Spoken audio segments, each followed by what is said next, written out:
চুলায় চা বসিয়ে যদি এক পাশ দিয়ে এরকম একটা নাস্তা বানানো যায় তাহলে কেমন হয় বলুন তো? হ্যাঁ, অবশ্যই এটা নাস্তাটা একেবারে বানানো সহজ। আর আপনারা চা বসিয়ে কিন্তু এই নাস্তাটা বানিয়ে নিতে পারবেন, একেবারে খাস্তা হয়। আর এই আলুর ভোরগুলো খেতে ভীষণ মজার হয়। সন্ধ্যাবেলা যদি চায়ের সাথে থাকে তাহলে তার কিছুই লাগবে না, বাচ্চারাও খুশি বড়রা খুশি। চলুন তাহলে ঝটপট এই নাস্তাটা কিভাবে বানানো হয় দেখে নেই। আলুর বলগুলা বানানোর জন্য আমাদের প্রথম লাগবে হচ্ছে আলু। আর আমি এখানে কিন্তু দুইটা বড় বড় আলু সিদ্ধ করে নিয়েছি, আর সাথে কিন্তু একটা ডিম দিয়েছি। ডিম দিলে আলুর বলগুলা খেতে আরও বেশি মজার হয়। এখন আলুগুলাকে কিন্তু আমি ছিলে তারপরে সাইডে রেখে দিয়েছি। রেখে দিয়ে চুলায় একটা প্যান বসিয়ে দিয়েছি। প্যানটা যখন গরম হয়ে আসবে তখন এখানে দিয়ে দিচ্ছে হচ্ছে 3 টেবিল চামচ সয়াবিন তেল। এখানে কিন্তু অতিরিক্ত তেল দিতে যাবেন না। তারপরে 1 টেবিল চামচ দিয়ে দিচ্ছে হচ্ছে শুকনো জিরা বা আস্ত জিরা। দেওয়ার পর এগুলাকে আমি কিছুক্ষণ ভেজে নেব, মানে কয়েক সেকেন্ডের মতো ভেজে নিব। ভাজা হয়ে গেলে তারপর এখানে আমি দিয়ে দিচ্ছি হচ্ছে পেঁয়াজ। আমি এখানে বড় একটা পেঁয়াজ কুচি করে কেটে নিয়েছি। এখন পেঁয়াজটাকে কিন্তু 2 থেকে 3 মিনিটের মতো ভেজে নেব। পেঁয়াজটা যখন নরম হয়ে যাবে তখন কিন্তু আমরা এখানে দিয়ে দিব হচ্ছে স্বাদ মতো লবণ। আর এখানে দিয়ে দিচ্ছে হচ্ছে 1/2 টেবিল চামচ মরিচের গুঁড়া, 1/2 টেবিল চামচ দিয়ে দিচ্ছে হচ্ছে হলুদের গুঁড়া। তারপর এখানে দিয়ে দিচ্ছে হচ্ছে 3-4টার মতো কাঁচা মরিচ।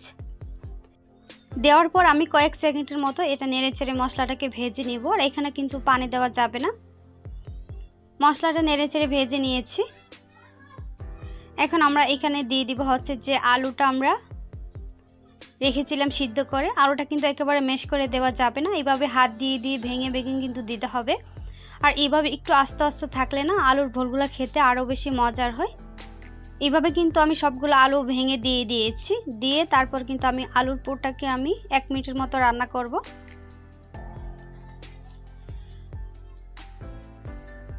আলুর পুরটাকে নেড়েচেড়ে 1 মিনিটের মতো রান্না করব। এই যে 1 মিনিটের মতো কিন্তু আলুর পুরটা নেড়েচেড়ে রান্না করে নিয়েছি। আলুর পুরটা কিন্তু রান্না হয়ে গিয়েছে। তারপর এখানে আমরা দিয়ে দিব হচ্ছে ডিম। ডিমটাকে কিন্তু আমরা এভাবে হাত দিয়ে ভেঙে ভেঙে ছোট ছোট টুকরা টুকরা করে দিব, তাহলে কিন্তু খেতে ভালো লাগবে। খাওয়ার সময় দেখবেন যে আলুও কামড় পড়ে আর তারপর ডিমও কিন্তু কামড় পড়ে। আর এটা খেতে কিন্তু ভীষণ ভালো লাগে। আলু আর ডিমের হচ্ছে এই ভরটা খেতে আসলে অনেক মজা। আর এখানে একটা ম্যাজিক মশলা দিয়েছি, আর ম্যাজিক মশলাটা দেওয়াতে এর স্বাদ কয়েক গুণ বেড়ে যায়। এখানে কিন্তু আর কোনো মশলা লাগবে না, শুধুমাত্র এইটুকু মশলা দিলেই কিন্তু এটা অনেক বেশি মজার হয়।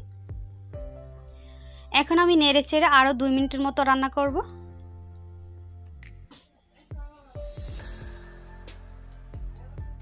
2 মিনিটের মতো রান্না করলে কিন্তু এই রান্নাটা হয়ে যাবে। তারপর আমরা এখানে দিয়ে দিব হচ্ছে ধনিয়া পাতা। আর আমি এখানে 1 মুঠো ভরে ধনিয়া পাতা দিয়েছি, কারণ ধনিয়া পাতা দিলে এটা খেতে আরও বেশি ভালো লাগে।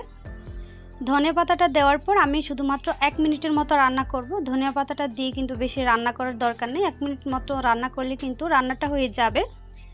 এই যে আলুর পোড়টা কিন্তু হয়ে গিয়েছে। এখন আমি উঠিয়ে আলুর পোড়টাকে সাইডে রেখে দিব। এদিকে একটা বাটি নিয়ে নিয়েছি, আর এখানে দিয়ে দিব হচ্ছে 1 কাপ ময়দা। আপনারা চাইলে কিন্তু এখানে আটাও দিতে পারেন। আর এখানে 1 টেবিল চামচ লবণ দিয়ে দিচ্ছি। আর এখানে 3 টেবিল চামচ দিয়ে দিচ্ছে হচ্ছে সয়াবিন তেল। এখন এই ময়দাটাকে খুব ভালোভাবে হাত দিয়ে মেখে নিতে হবে। আর আমি প্রায় 4 থেকে 5 মিনিটের মতো হাত দিয়ে ভালোভাবে মেখে ময়াম করে নিয়েছি। এই ময়ামটা যত বেশি ভালো হবে এটা কিন্তু খুব বেশি খাস্তা হবে, এই জন্য এই ময়ামটা খুব ভালো করে নিতে হবে। তারপর এখানে আমরা দিয়ে দিব হচ্ছে কুসুম গরম পানি। আর কুসুম গরম পানিটা দেওয়াতে কিন্তু আপনার ইনস্ট্যান্ট এই নাস্তাটা বানাতে পারবেন। আর যদি আপনার ঠান্ডা পানি দেন তাহলে দেখবেন মেখে কিছুক্ষণ রেখে দিতে হবে। যদি আপনারা এইভাবে কুসুম গরম পানি দিয়ে ডুটা করেন তাহলে কিন্তু ডুটা খুব সুন্দর হবে, আর একেবারে সফট একটা ডু করে নিতে হবে। আর এটা বেলতে কিন্তু কোনো বেলুনি বা কোনো পিড়ি টিড়ি কিছুই লাগবে না, শুধুমাত্র হাত দিয়ে কিন্তু এই নাস্তাটা বানিয়ে নিতে পারবেন বা এই আলুর বলগুলো বানিয়ে নিতে পারবেন। তারপর আমরা এখান থেকে লিচি কেটে নেব, যতটা বল বানাবো ঠিক ততটাই। আপনারা চাইলে কিন্তু আলুর বলগুলো আরও ছোট বড় করে বানিয়ে নিতে পারেন। আমি কিন্তু এরকমভাবে করে 7টার মতো বল হয়েছে আমার 1 কাপ ময়দাতে। এখন এই বলটাকে একটু হাত দিয়ে একটু মেখে তারপর কিন্তু একটু মধ্যে দিয়ে জায়গা করে নেব। জায়গা করে আমরা আলুর যে পুরটা বানিয়ে রেখেছিলাম সেই পুরটা কিন্তু মধ্যে দিয়ে দিব। এই যে মধ্যে কিন্তু আমি পুরটা দিয়ে দিয়েছি, দিয়ে আমি চারপাশ থেকে এটা এনে এনে কিন্তু আমি মুখটা বন্ধ করে দেব। আর এই মুখটা বন্ধ করা কিন্তু একেবারে ইজি, অনেক বেশি সহজ। এটা চারপাশ দিয়ে এনে এনে কিন্তু এভাবে মুখটা ঘুরিয়ে ঘুরিয়ে বন্ধ করে দিলে কিন্তু হয়ে যাবে। তারপরে হাতের তালুতে নিয়ে কিন্তু একটু গোল করে শেপ করে নিলেই হয়ে যাবে হচ্ছে আলুর আর ডিমের পুরে ভরা ভল। এই যে এরকম করে কিন্তু সবগুলো আমি বানিয়ে নিয়েছি। এখন চলে যাব হচ্ছে ভাজতে। রেখে দেওয়ার কোনো দরকার নেই, সাথে সাথে কিন্তু আমরা ভাজতে চলে যাব। চুলায় একটা প্যান বসিয়ে দিয়েছি, আর এখানে দিয়ে দিচ্ছে হচ্ছে সয়াবিন তেল পরিমাণ মতো। যেহেতু একটু তেল বেশি লাগবে, কারণ আমরা তো এগুলো ডুবা ডুবা তেলে ভাজতে হবে। এই যে এখন একে একে আমি বলগুলোকে দিয়ে দিচ্ছি।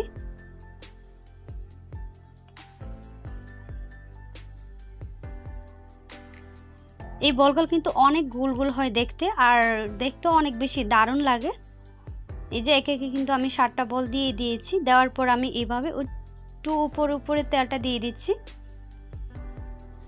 তেলটা দিয়ে আমি মিডিয়াম আঁচে এগুলাকে প্রায় 6 থেকে 7 মিনিটের মতো ভেজে নিয়েছিলাম। 6 থেকে 7 মিনিট পর আমি এক পাশ উল্টিয়ে দিচ্ছি। এই যে দেখেন এক পাশ কিন্তু একটু কালার হয়ে গিয়েছে, এই জন্য আমি একটু উল্টিয়ে দিচ্ছি।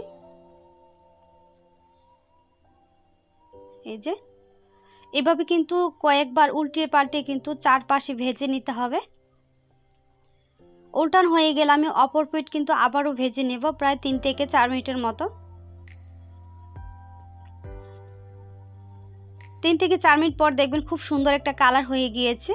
এই যে দেখেন আমি আরও 1 থেকে 2 মিনিটের মতো ভেজে নেব এভাবে নেড়ে ছেড়ে। আর এইভাবে একটু নেড়ে ছেড়ে দিবেন, তাহলে দেখবেন যে চারপাশে খুব সুন্দরভাবে সমানভাবে ভাজা হয়ে যাবে এবং সমানভাবে কিন্তু কালার হবে।